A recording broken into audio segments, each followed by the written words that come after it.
Il y a quelques jours, j'étais avec une cliente qui véritablement était très très en souffrance et qui me demande, mon mari est un évitant en amour.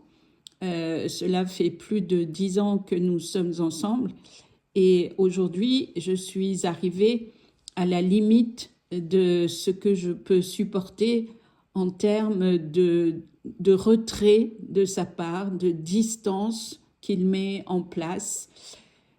Elle me dit, je n'ai plus la force de vivre ça, je suis trop en souffrance et je veux que ça s'arrête, mais avant de choisir de le quitter, j'ai une question.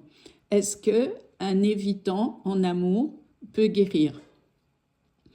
Alors, bien sûr que derrière cette question, il y avait chez elle beaucoup de peur, de fatigue, mais en même temps, il y avait, on peut dire, un espoir timide quand même. Et surtout, il y avait un être humain qui cherche à comprendre pourquoi aimer, se laisser aimer ou simplement rester présent dans la relation peut sembler si difficile pour une personne, la personne d'en face, qui entre autres a choisi d'être dans cette relation quand même. Ça ne lui a pas été imposé.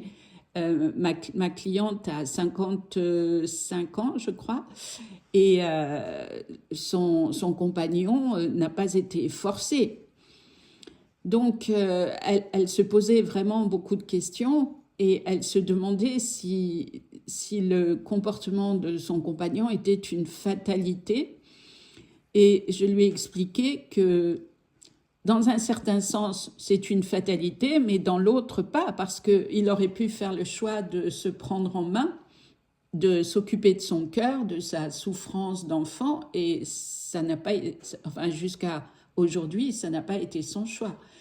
Et donc, il faut savoir que pour l'évitant, pour la personne qui est évitante, homme ou femme, hein, c'est une stratégie de survie, ce comportement qui a été apprise très tôt et souvent dans un environnement où l'émotion de l'enfant n'était pas accueillie, voire impossible, avec un père violent ou un père qui se moque ou même une mère.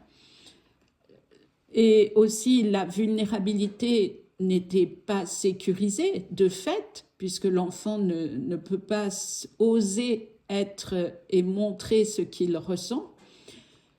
Il y a aussi la proximité qui était imprévisible ou envahissante selon ce que l'enfant vivait. Donc,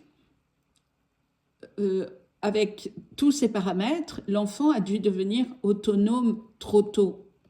Le problème, c'est qu'il est devenu autonome en s'enfermant pour se sécuriser, pour se sentir en sécurité à l'intérieur de lui, alors qu'à l'extérieur, il y avait l'inverse. Il avait peur et se sentait forcément en insécurité, ne sachant pas ce qu'il pouvait arriver ou vivre sur un plan émotionnel.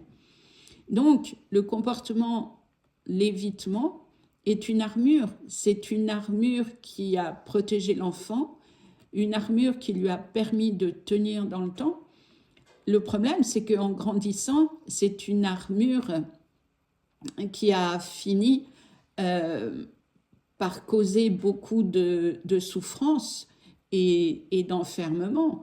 Et il y a un moment où cette armure qui l'a protégée, elle finit par être très lourde dans sa vie, à la fois pour lui, même s'il ne le reconnaît pas, ça n'est pas facile à vivre que d'avoir peur de l'amour ou de vivre une relation. Et c'est difficile aussi pour l'extérieur, voire invivable. Donc, est-ce qu'on peut guérir de ce comportement? La réponse est oui, mais pas au sens magique, instantané ou physique. On ne guérit pas de ce comportement d'évitant comme on guérit d'une blessure physique. En fait, il s'agit de désapprendre une stratégie qui est devenue trop lourde à vivre pour soi-même, à porter pour soi-même, et qui crée aussi beaucoup de difficultés dans la relation. Donc, il s'agit de réapprendre la sécurité relationnelle. Et c'est un véritable apprentissage quand on a plus de 45 ans, parce qu'en général, les moins de 45 ans sont moins dans cette protection qu'ils ont mise en place. Et donc, apprendre à se sentir à l'aise, confortable avec ses émotions, ça représente une montagne infranchissable pour les personnes qui sont dans ce comportement. Parce que, en tout premier, il faut réhabiliter la présence de soi et de l'autre, ce qui veut dire accepter, accueillir les émotions qui peuvent être ressenties, mais aussi il est nécessaire d'accepter, d'accueillir le lien pour pouvoir l'établir, parce que dans beaucoup de couples, il peut y avoir un lien physique, mais il y a rarement un lien relationnel, une intimité relationnelle. Et ensuite, il peut y avoir la sensation d'être indigne de l'amour. Donc, c'est un processus à remettre en place de façon sécurisante, mais aussi de façon fiable. C'est-à-dire que la personne a besoin de déconstruire des fondations branlantes qui lui ont servi pendant un certain nombre d'années et reconstruire des fondations stables sur lesquelles elle pourra s'appuyer pour vivre sa vie d'homme ou de femme. Donc, guérir pour un évitant, c'est retrouver la capacité d'être en lien sans se dissoudre dans sa peur, parce qu'il y a une peur intérieure qui est absolument instinctive, qu'il ne maîtrise pas. Donc, c'est très difficile à vivre aussi pour lui. Bon, certaines personnes, plutôt au masculin, parviennent à faire en sorte de scotcher le ressenti, c'est-à-dire de faire comme s'il n'existait pas afin de ne pas se sentir mal. Mais ça n'est pas toujours le même scénario qui se répète chez tout le monde. Donc, il est nécessaire d'apprendre qu'on peut rester soi-même dans la proximité avec une autre personne, qu'on n'a plus à se défendre, qu'on n'est pas en danger. Il y a encore à ne plus confondre intimité et danger, parce que pour l'enfant, effectivement, l'intimité était dangereuse. Elle était source de toutes les émotions difficiles qu'il a pu vivre à chaque interaction avec son père ou sa mère, qui a généré de la souffrance en lui. Ensuite, pour la personne, il s'agit d'accepter d'être vue telle qu'elle est, sans se sentir menacée. Et le problème, c'est qu'elle est la première personne à se juger, pour autant, bien sûr, qu'elle accepte de reconnaître ses émotions. Par exemple, un homme, s'il a des émotions difficiles, automatiquement, la plupart du temps, mais pas toujours, va se sentir un sous-homme parce qu'on lui a appris qu'un homme ne doit pas avoir d'émotions. Un homme doit être fort et un homme fort, ça n'a pas d'émotions. Alors, bien entendu, c'est une bêtise innommable, mais il n'empêche que la plupart des hommes qui ont au-delà de, je dirais, environ 45 ans, ont subi cette sorte d'éducation qui les a enfermés à double tour à l'intérieur d'eux-mêmes. Donc, difficile d'en sortir. Et la personne qui est évitante en amour doit comprendre aussi qu'on ne lui demande pas de devenir quelqu'un d'autre. Elle a juste à redevenir ou devenir elle-même, mais en ôtant, en transmutant la carapace qu'elle a mise en place enfant pour se protéger.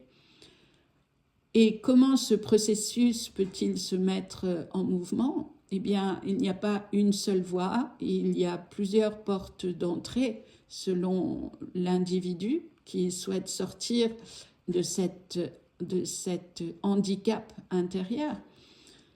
La première porte, c'est la conscience.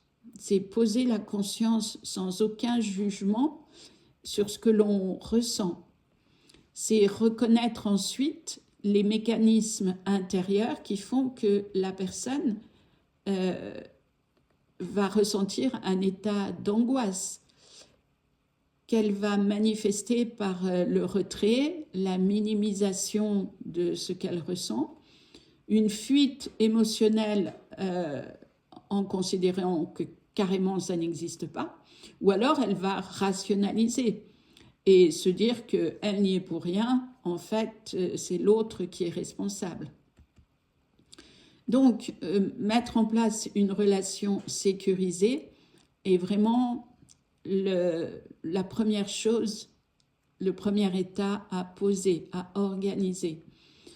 Et ça peut être une relation amicale, amoureuse, thérapeutique ou dans un groupe où l'on peut expérimenter l'accueil, l'acceptation, la lenteur, la fiabilité, la non-intrusion de l'autre ou des autres, la liberté d'être soi en s'acceptant totalement dans ce que l'on est et dans ce que l'on ressent. Un évitant, une personne évitante ne peut pas guérir toute seule parce qu'elle guérit dans un espace où il n'y a plus besoin de se protéger, forcément.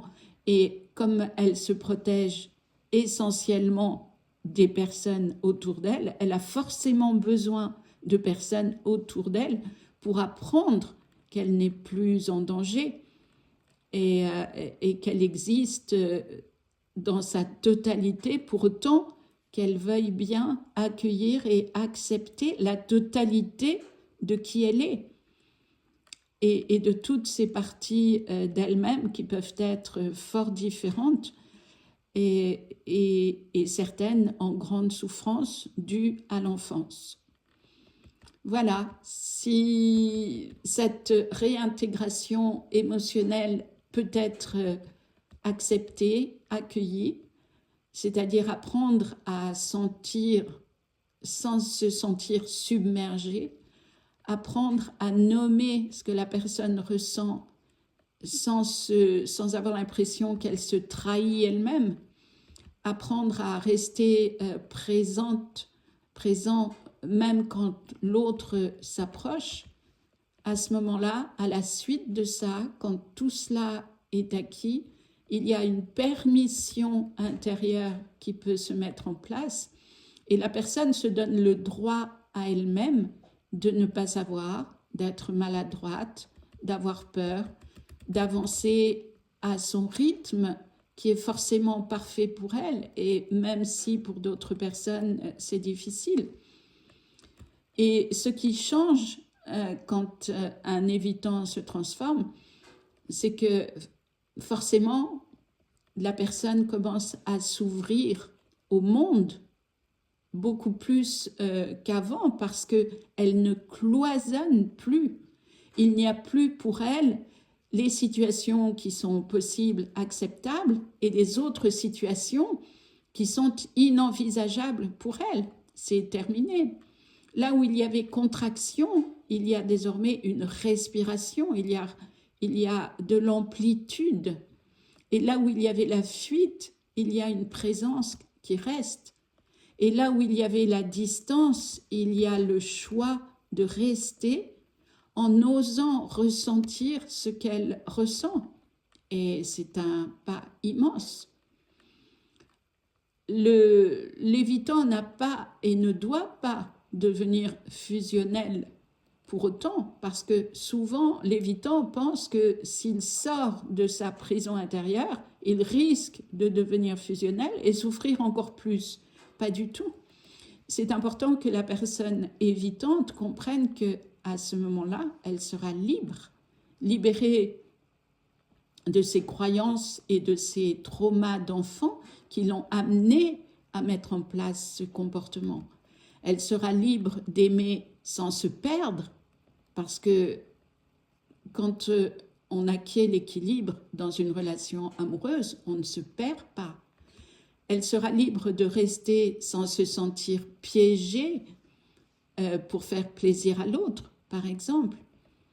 Elle s'autorisera à vivre en fonction de ce dont elle a envie. Elle sera libre de dire oui ou non sans avoir peur et sans se sentir rejetée par l'autre. Et elle se sentira libre de dire non sans culpabiliser. Donc, en conclusion, un évitant peut-il guérir? Oui. S'il le veut bien, s'il fait ce choix, sinon, non, ça n'est pas possible. Mais l'évitement n'est pas une identité, c'est une adaptation à la souffrance de l'enfant qui a été.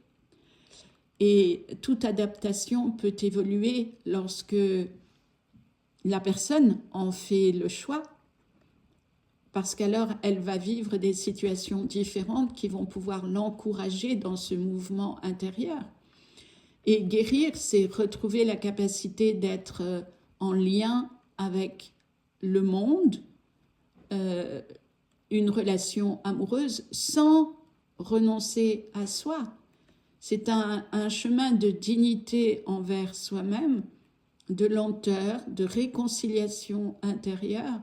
C'est un chemin qui est profondément humain et magnifique. C'est toujours magnifique de sortir de nos traumas d'enfants. Donc, c'est vraiment un ressenti qui part du cœur. Et la guérison ne peut être qu'à partir du moment où la personne évitante choisit une vie entière, une vie libre. C'est-à-dire que ça n'est plus j'accepte ma vie professionnelle, ça je sais bien faire, je suis à l'aise, je ne suis pas en relation intime avec mes clients, avec les gens, donc tout va bien.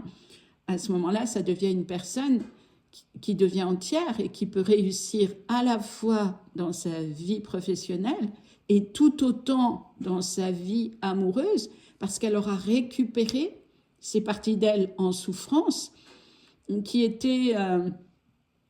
dirigeaient sa vie amoureuse selon des conditions particulières qu'elle avait mises en place pour ne pas avoir peur, pour ne pas souffrir. Mais à partir du moment où on met des conditions, c'est qu'on ne se sent pas apte, c'est qu'on est en désaccord avec, je dirais, la vie à l'intérieur de soi, avec l'amour à l'intérieur du cœur.